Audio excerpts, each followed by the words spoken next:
નમસ્કાર, આપ જોઈ રહ્યા છો જીએસટીવી બિઝનેસ પ્લસની સાથે હું છું ગાયત્રી। ઓટો કંપનીના શેરોમાં તોફાની તેજીને પગલે માર્કેટમાં સારો એવો ઉછાળો નોંધાયો। સેન્સેક્સ અને નિફ્ટી નવી રેકોર્ડ ઊંચાઈ પર પહોંચી ગયા। રોકાણકારો દ્વારા કેટલાક ફંડામેન્ટલી મજબૂત લાર્જ કેપ શેર ઉપર દાવ લગાવવાનું યથાવત છે, જેના પગલે સેન્સેક્સ અને નિફ્ટી સારા ઉછાળા સાથે બંધ આવ્યા। ઇન્ટ્રાડેમાં સેન્સેક્સે 80,397ની નવી ટોચ બનાવી, જ્યારે નિફ્ટી 24,443ની નવી હાઈ સુધી ગયો। બીજી તરફ બ્રોડર માર્કેટમાં પણ તેજી જોવા મળી। BSEનો મિડકેપ અને સ્મોલ કેપ ઇન્ડેક્સ ગ્રીન ઝોનમાં બંધ થયા। આ તેજીના પગલે શેરબજારના રોકાણકારોને 1.54 લાખ કરોડ રૂપિયાનો ફાયદો થયો। સેક્ટોરલ ઇન્ડેક્સની વાત કરીએ તો auto, consumers durables, FMCG, pharma અને રિયલ્ટી સેક્ટરના શેર્સમાં સૌથી વધુ તેજી જોવાઈ। બીજી તરફ ટેલિકોમ્યુનિકેશન અને એનર્જી શેર્સમાં પ્રોફિટ બુક રહ્યું। દિવસાંતે સેન્સેક્સ 0.49%, જ્યારે કે નિફ્ટી 0.46% વધીને બંધ થયો।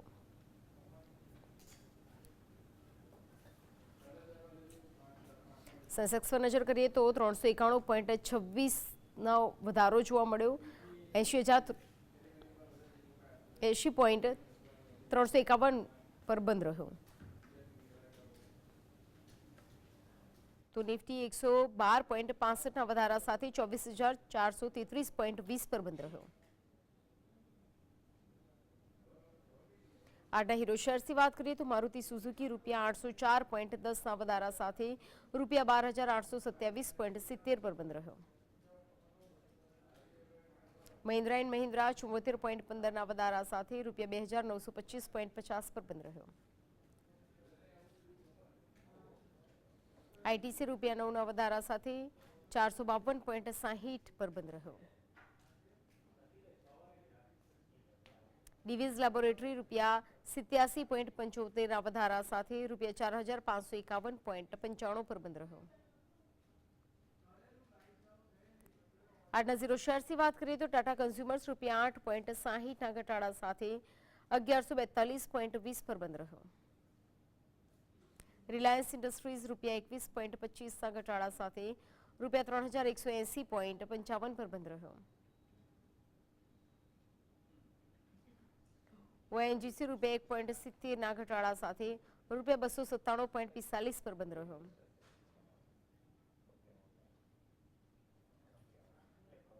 શ્રીરામ ફાઇનાન્સ ₹16.10ના ઘટાડા સાથે ₹2,792 પર બંધ રહ્યો।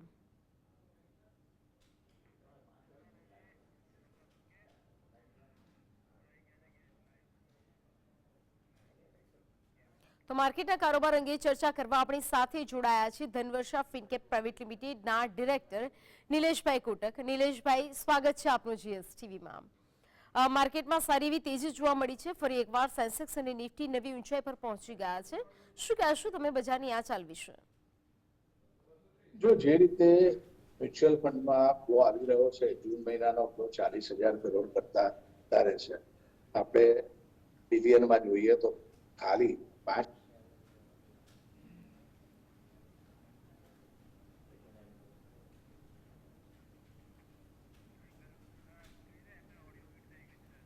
નિલેશભાઈ, આપને રોકવા માંગીશ, આપનો અવાજ અમારા સુધી નથી પહોંચી રહ્યો।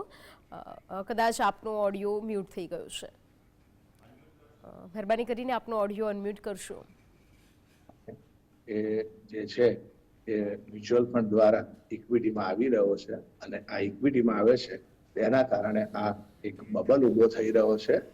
હું ફરી એકવાર કહીશ કે આ બબલ ઊભો થઈ રહ્યો છે, અને એ બબલ જ્યારે ફ્લો રિવર્સ થશે ત્યારે શું થશે તેની તકલીફ થશે। કદાચ આ વખતની મંદી માટે મ્યુચ્યુઅલ ફંડ જવાબદાર બને એવું લાગી રહ્યું છે, કારણ દરેક જગ્યાએથી મ્યુચ્યુઅલ ફંડ સહી છે, કારણ કે છેલ્લા 4 વર્ષથી એક ધારી તેજી જોવાય છે। કોઈએ રિવર્સ ટ્રેન્ડ જોયો નથી, અને એ આવશે ત્યારે બજારની શું હાલત થશે તેની કલ્પના કરવી મુશ્કેલ છે। કોલર આપણી સાથે જોડાઈ ગયા છે। રીટાબેન, પ્રશ્ન પૂછો આપનો। CDSL 2315માં લીધા છે તો શું કરવું? બોનસ એક બોનસ છે એટલે આનો ભાવ વધ્યો છે। કદાચ રેકોર્ડ ડેટ આવે ત્યારે થોડો ભાવ વધી શકે છે। આ ભાવે ફૂડની પ્રાઇસ છે, એટલે જો ભાવમાં 2450 આસપાસ આવે તો આપણે નીકળી જવું જોઈએ। નિલેશભાઈ, બજેટ પહેલા કયા સેક્ટરને ધ્યાનમાં રાખીને રોકાણ કરવું જોઈએ જેથી આપણને વધુ પ્રોફિટ બુક કરવાનો મોકો મળી શકે? જો બજેટની ઉપર ખૂબ જ મોટો આશાવાદ છે, પરંતુ મહારાષ્ટ્ર અને બિહારમાં ઇલેક્શન આ બજેટ પછી હોવાથી સરકાર ગ્રામીણ અને ગરીબ પબ્લિક માટે જ બધા પગલા લેશે. મધ્યમ વર્ગ માટે કોઈ પગલું આવે તેવી શક્યતા જોતો નથી, કોઈ ટેક્સ કટ આવે તેવી શક્યતા નથી. આ બધા સંજોગોમાં રૂરલ ઇન્ફ્રાસ્ટ્રક્ચર ડેવલપમેન્ટની જ વાત આવશે. એટલે બજેટ મારી દ્રષ્ટિએ એ બજારને નિરાશ કરે તેવી શક્યતા હું વધારે જોઈ રહ્યો છું. જેમ આપણે જોયું કે ઇલેક્શન્સના જે છે ઓપિનિયન પોલે આપણને જે છે આશાવાદ જગાવ્યો હતો અને પછી રિઝલ્ટે નિરાશાવાદ જગાવ્યો. એ જ પરિસ્થિતિનું નિર્માણ પ્રી બજેટમાં આશાવાદ અને પોસ્ટ બજેટ નિરાશાવાદ જોવાય એવી શક્યતા હું જોઈ રહ્યો છું. જયંતિભાઈ આપણી સાથે જોડાઈ ગયા છે, પ્રશ્ન પૂછો આપનો. હેલો જી, સવાલ જણાવો જયંતિભાઈ આપનો. હા, મેં આરવીએનએલ અને ઇરીડા લીધેલા છે, તો બજેટ સુધી રાખી મૂકવા કે પછી નફો બુક કરવો? નફો બુક કરજો. આરવીએનએલ માં એવું કહીશ, રેલ વિકાસ નિગમમાં આજથી 3 વર્ષ પહેલા એની માર્કેટ કેપ 6,000 કરોડ હતી અને અત્યારે 1,13,000 કરોડ છે. એટલે એવું કહેવાય કે 6,000 કરોડ ને 1,13,000 એટલે અત્યારે જે રૂટીન એનો ભાવ હતો એનાથી 17 ગણો ભાવ વધેલો છે. એનો ઓલ ટાઈમ ભાવ લો 10 હતો, આજે 543 છે. 77 નો પીઈ રેશિયો છે. આ શેર્સમાં નફો બુક કરી લેવાય. બજેટની રાહ જોવાની શક્યતા નહીં લાગતી અને બજેટ પછી બધા જ પીએસયુ સેક્ટર્સમાં બરોબરને ધોવાણ જોવાય તેવી શક્યતા હું જોઈ રહ્યો છું. આ મારું અંગત મંતવ્ય છે. હા, અને કોલર આપણી સાથે જોડાઈ ગયા છે. અશોકભાઈ, સવાલ જણાવો આપનો. આઈઆરબી ઇન્ફ્રા 23 રૂપિયાના ભાવના છે અને આઈટીસી 200 રૂપિયાના ભાવના છે, તો બંનેમાં પ્રોફિટ બુક કરી લઉં કે રાહ જોઈ શકાય? આઈઆરબી ઇન્ફ્રા અને આઈટીસી. આઈઆરબી ઇન્ફ્રામાં 50% શેર વેચો, આઈટીસીમાં 1/3 એટલે 33% શેર વેચી નાખો. નિલેશભાઈ, ડિફેન્સ સેક્ટરની કંપનીઓમાં શેરના ભાવો જે છે જે મોંઘાઈ જણાઈ રહ્યા છે, ત્યારે આ સેક્ટરમાં રોકાણ કરવા ઈચ્છતા રોકાણકારોને આપ શું સલાહ આપશો? ટાઈમિંગ વેઇટ એન્ડ વોચ કરવા જેવું લાગે છે. જે સેક્ટર્સ ઓવરહીટેડ હોય તેના રોકાણથી દૂર રહેવું. હવે બજારનો રિસ્ક રિટર્ન રેશિયો એવું બતાવે છે કે આ લેવલે કમાવાની શક્યતા ઓછી છે અને ગુમાવવાની શક્યતા વધારે છે. એક ગ્રીડ અને ફિયર ઇન્ડેક્સ જે આપણા ત્યાં ઇન્ડિયાનું કહેવાય, તો ગ્રીડ એન્ડ ફિયર ઇન્ડેક્સનું જે માપ કહીએ તો એ અત્યારે 72 આસપાસ છે. જ્યારે ગ્રીડ ફિયર ઇન્ડેક્સ 70 ની ઉપર આવે ત્યારે બજાર એક્સ્ટ્રીમ રીડ ઝોનમાં છે. દરેકને લઈ લેવું છે અને આ વખતે સ્માર્ટ અથવા તો સારા રોકાણકારોએ નફો બુક કરી પૈસા હાથમાં રાખી સાઇડલાઇન થઈ જવું જોઈએ. અને કોલર આપણી સાથે જોડાયા છે. જનકભાઈ, સવાલ જણાવો આપનો. હા ભાઈ, પટેલ એન્જિનિયર ને બંધન બેંક લઈ શકાય? બંધન બેંક ને પટેલ એન્જિનિયર. બંધન બેંક અને પટેલ એન્જિનિયરિંગમાં આ લેવલે મને કોઈ મોટી તેજી થાય તેવું દેખાતું નથી, એટલે આ શેરોને એવોઇડ કરવા જોઈએ. એકવાર એમના જૂન ત્રિમાસિક ગાળાના પરિણામો આવે પછી આ શેર્સની ખરીદી માટે કંઈક વિચારવાનું નક્કી કરી શકાય. ભાવેશભાઈ જોડાઈ ગયા છે આપણી સાથે, પ્રશ્ન પૂછો આપનો. નિલેશભાઈ, આઈડીબીઆઈ અને આઈએફસીઆઈ આ ભાવે રખાય કે વેચી નખાય એની પ્લીઝ આઈડિયા આપો. આઈએફસીઆઈ તાત્કાલિક વેચી નાખો, આઈડીબીઆઈ માં હોલ્ડ કરી રાખો. નિલેશભાઈ, આગળ વધીને વાત કરીએ તો તીતરગઢ રેલવેનો શેર તમને કેવો લાગી રહ્યો છે? શું આ શેરમાં નવું રોકાણ કરી શકાય? રેલવે, ડિફેન્સ અને બધા જ પીએસયુ ઓવરપ્રાઇસ લાગી રહ્યા છે. મહેરબાની કરીને રોકાણકારોએ આમાંથી નફો કરીને બહાર નીકળી જવું. આ શેરોમાં જે મેન્યુપ્યુલેશન ચાલી રહ્યું છે એવું બીજે ક્યાંય નથી, કારણ કે 51% ગવર્મેન્ટ પાસે છે મિનિમમ, જે વેચાય તેવી શક્યતા નથી ને બાકીનો માલ મ્યુચ્યુઅલ ફંડ અને જે specific PSU base mutual fund એ લોકોએ કોર્નર કરેલો છે. એટલે શેરોનો ફ્લોટિંગ સ્ટોક ઓછો હોવાને કારણે આપ જોઈએ કે ભાઈ 60 વાળો આરઈસી 600 રૂપિયા થઈ ગયો અને પી રેશિયો ની વાત કરે છે. ભાઈ 2 નો પી રેશિયો હતો ત્યારે કોઈને લેવો નતો અને હવે અત્યારે 15 ના પી રેશિયો બધાએ લેવું છે. એટલે એક જાતનું આ શેરોમાં સસ્તા છે કરી લોકોને લોભાવવાની કોશિશ બધા જ જે મીડિયા ચેનલો દ્વારા થઈ રહી છે. અને એક કોલર જોડાઈ ગયા છે. વિનોદભાઈ, સવાલ જણાવો આપનો. હેલો જી, પ્રશ્ન પૂછો આપનો. ઇન્ફોસિસ છે મારી પાસે 700 ના ભાવના અને ટીસીએસ છે 2100 ના ભાવના. તો બંનેમાં નફો બુક કરાય? નફો બુક કરવામાં કોઈને પૂછવું નહીં. નફો બુક કરવાનો ટાર્ગેટ આપણે નક્કી કર્યો હોય આવે ત્યારે તાત્કાલિક નફો બુક કરવો જોઈએ. કારણ કે શેર બજારનો એક જ નિયમ છે, તમારા ખિસ્સામાં જે આવે એ જ સાચું છે. કાગળ ઉપર રહે એ પેપર ઉપર રહે એ પેપર પર જ રહેશે. અને એ ભૂતકાળમાં આપણે એડીજીએ ગ્રુપના શેરોમાં જોયું. રિલાયન્સ કેપિટલ 2800 વાળો જીરો થઈ ગયો, આરકોમ 1800 વાળો જીરો થઈ ગયો. એવા ઘણા શેરો છે. દીવાન હાઉસિંગ છે, ILFS છે. એટલે સ્ટોક માર્કેટમાં ઘરે જે પૈસા લઈ જાય એ જ સાણો રોકાણકાર કહેવાય. આગળ આપણે વધીને વાત કરીએ તો ઝોમેટોનો શેર તમને ફંડામેન્ટલની દ્રષ્ટિએ કેવો લાગી રહ્યો છે અને શું આ શેરમાં લાંબા ગાળા માટે રોકાણ કરી શકાય? ઝોમેટોમાં એક સમય એવો હતો કે જ્યારે આ શેરનો ભાવ માત્ર 40.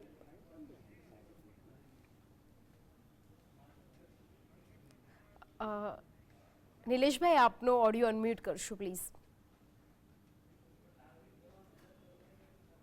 નિલેશભાઈ, આપનો ઓડિયો અનમ્યુટ કરશો.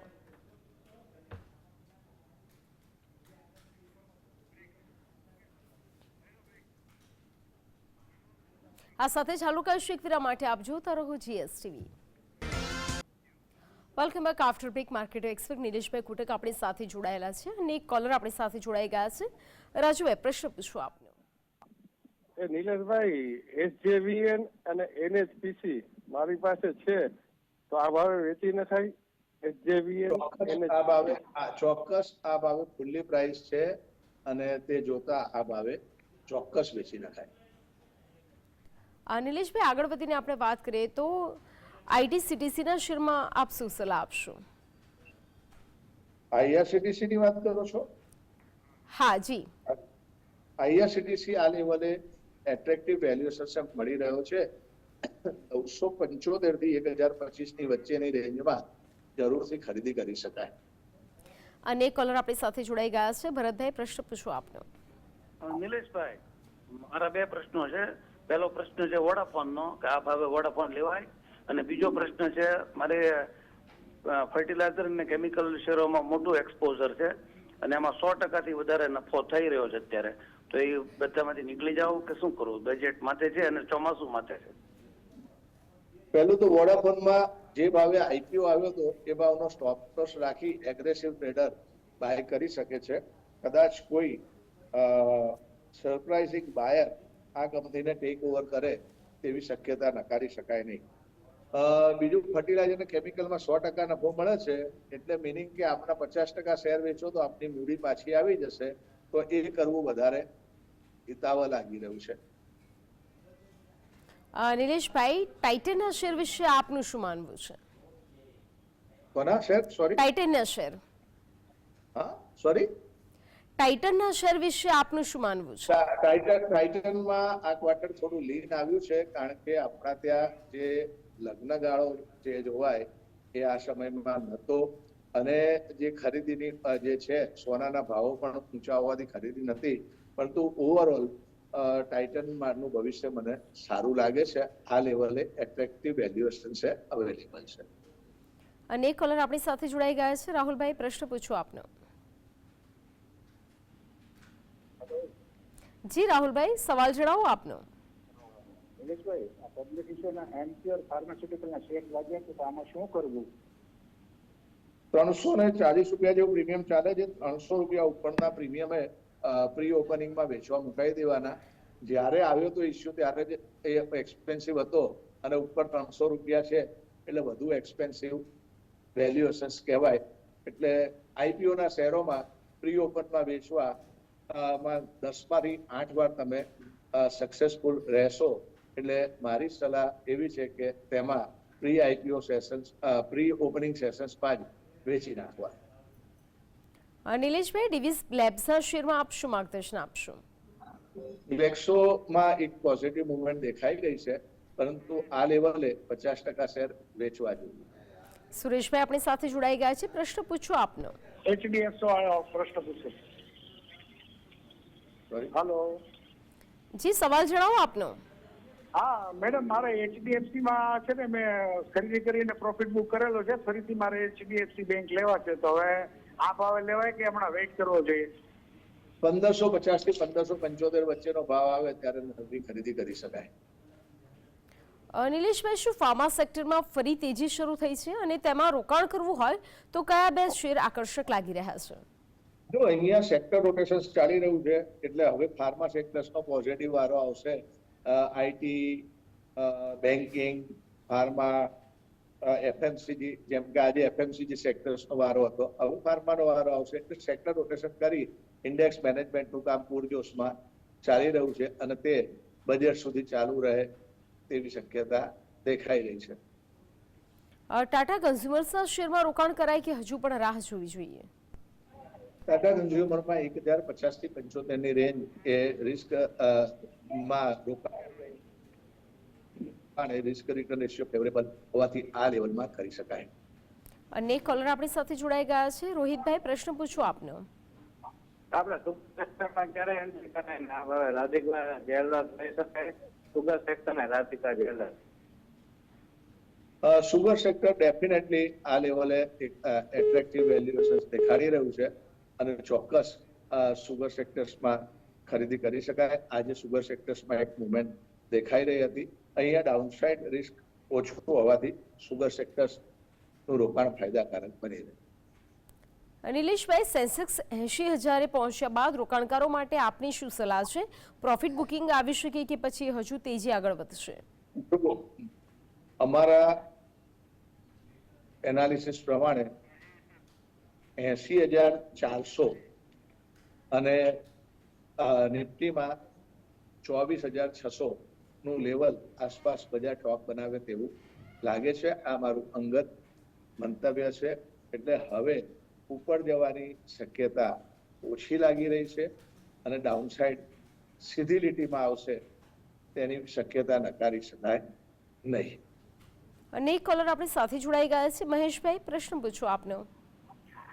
મારી પાસે HDFC લાઈફ 620 રૂપિયા વાળા છે અને IRB ઇન્ફ્રા 80 રૂપિયા વાળા છે. તો સ્ટોપ લોસ શું રાખવું અને ટાર્ગેટ તો શોર્ટ ટાઈમ માટે કેટલો રાખી શકાય? HDFC લાઈફમાં ઓફલેટ સારી મુવમેન્ટ છે. 590 નો સ્ટોપ લોસ રાખી આપ જાળવી રાખો. આગળ વધીને વાત કરીએ તો મિડકેપ શેરમાં રોકાણ કરવું હોય તો કયા બે શેર આપને આકર્ષક લાગી રહ્યા છે? મિડકેપ શેરોમાં ઘણી કંપનીઓ છે, એમાંથી સ્ટર્લિંગ ટૂલ્સ અને ડીસીબી બેંક એ આ લેવલે એટ્રેક્ટિવ દેખાઈ રહ્યા છે. દિલીપભાઈ આપણી સાથે જોડાઈ ગયા છે. પ્રશ્ન પૂછો આપનો. સ્ટેટ બેંક ઓફ ઇન્ડિયા છે મારી આગળ 380 ના ભાવમાં. તો હવે નફો બુક કરું કે 50% શેર આવતીકાલે તાત્કાલિક વેચી નાખો.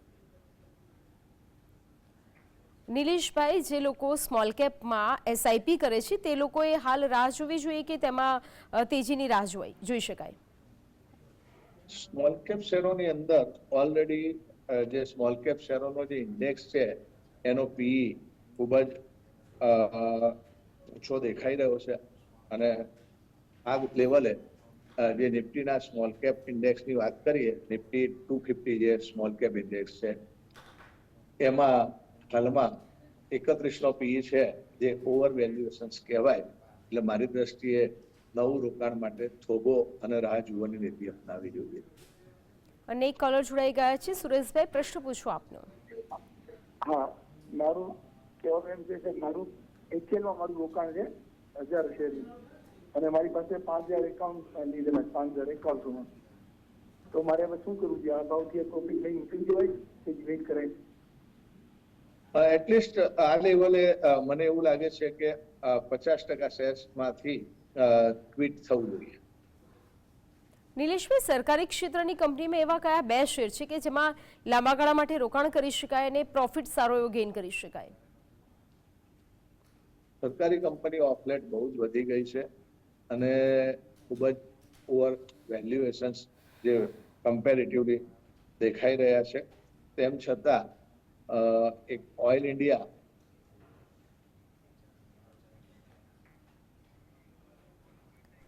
નિલેશભાઈ, આપને જણાવવા માંગીશ, આપનો ઓડિયો મ્યુટ થઈ ગયો છે, જેને આપ અનમ્યુટ કરશો.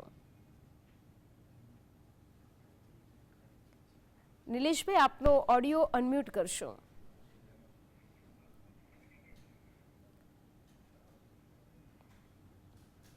તો ટાટા કન્ઝ્યુમર્સનો શેર કે જેમાં 8.60નો આજ રોજ ઘટાડો જોવા મળ્યો, તો સાથે જ રિલાયન્સ ઇન્ડસ્ટ્રીઝ કે જેમાં 21.25નો ઘટાડો જોવા મળ્યો.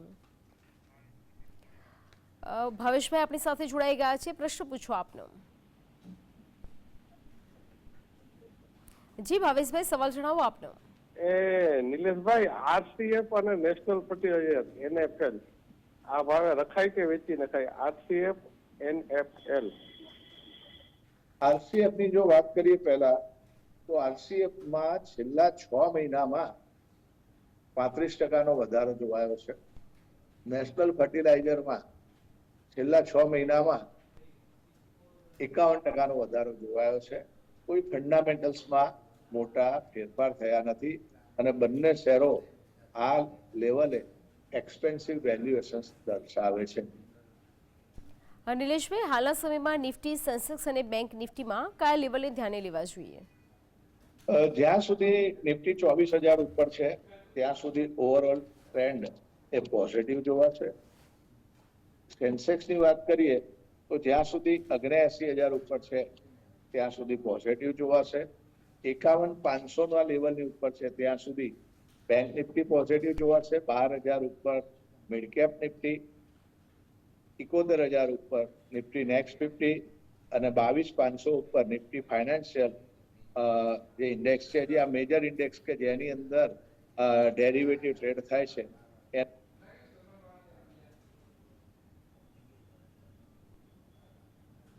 નિલેશભાઈ, આજે આપણે જે સ્ટોક્સ અંગે ચર્ચા કરી તેમાં આપનું કોઈ કંપનીમાં રોકાણ? સ્ટર્લિંગ ટૂલ્સ ડીસીબી અમે અમારા ક્લાયન્ટોને રેકમેન્ડ કર્યા છે, એમના પોર્ટફોલિયોમાં સમાવેશ છે. નિલેશભાઈ, અમારી સાથે જોડાયેલા દર્શક મિત્રોને માર્ગદર્શન આપ્યું તે બદલ આપનો આભાર. Thank you very much. તો હવે જોઈએ જ્યોતિષશાસ્ત્રની દ્રષ્ટિએ કેવું રહેશે આવતીકાલનું માર્કેટ.